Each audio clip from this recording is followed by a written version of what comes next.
Once we open up the box, locate the bundle containing the charger and the pedals and set aside for now. Remove the bike from the box and open the kickstand. Then remove all of the packaging from the bike except for the bubble wrap around the handlebars. As you leave the handlebars hanging, the bubble wrap will protect from scratches. Read the warning label located on the stem of the handlebar, then remove before inserting the stem into the bike. Now remove the rubber cap at the bottom of the handlebar stem. Make sure that the cables are free and not twisted. Then insert the handlebar stem into the bike.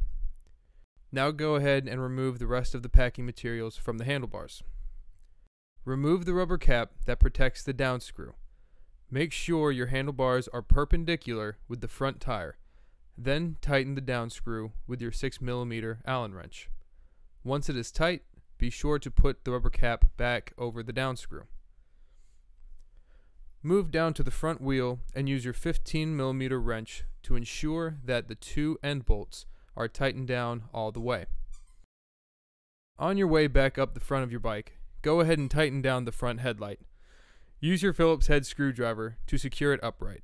Then use the 5mm Allen wrench to tighten the headlight in the center position. To raise or lower the handlebars, loosen the screw on the right side of the handlebar stem using your 6mm Allen wrench. Set the height to your liking, then tighten back down. Now you will have to set the angle of your handlebars. Use your 4mm Allen wrench to loosen the screws on the front of the handlebar mount until you can manipulate your handlebars.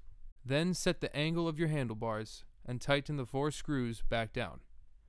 Do this in a cross pattern so you don't strip the screws.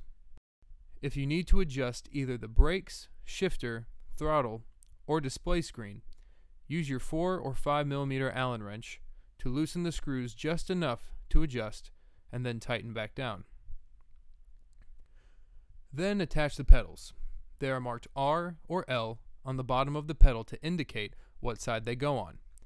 Put a little grease on the threads and then twist them into the cranks, tightening clockwise for the right side and counterclockwise for the left side. Snug down with a 15mm wrench. Next, remove the seat post and add just a little grease to the bottom 2 inches. Be sure that the screw on the bottom of the seat is as tight as you can get it using your 6mm Allen wrench.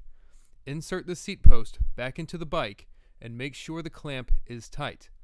If it is not, use your 5mm Allen wrench to tighten the bolt on the opposite side of the clamp until the seat post no longer moves.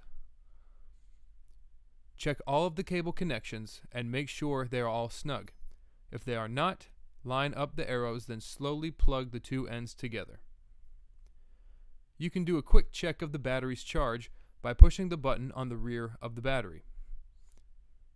To remove the battery, take the key and insert it into the lock and twist. Then pull the battery backwards out of the rack.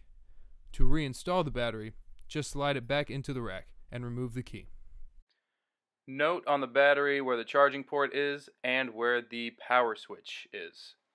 Open up the charger box and locate the rubber cap. Then take the cap and place it on the left bolt of the rear wheel. The last thing you need to do is inflate the tires. We recommend keeping it at around 30 psi.